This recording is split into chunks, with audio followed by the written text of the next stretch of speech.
Embroider Buddy isn't just for embroidery. Our products are perfect for a variety of creative applications, including sublimation.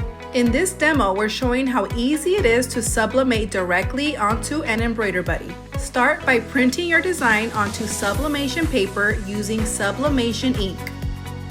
Once your print is finished, preheat your heat press, that way it's ready to use.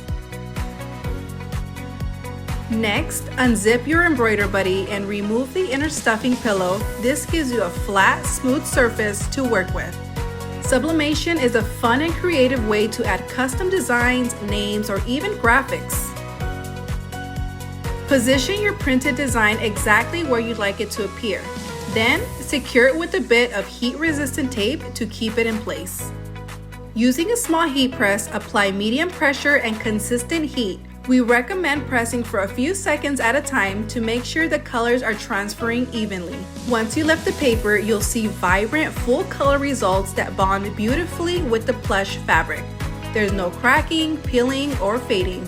However you personalize it, Embroider Buddy makes it easy as 1, 2, 3.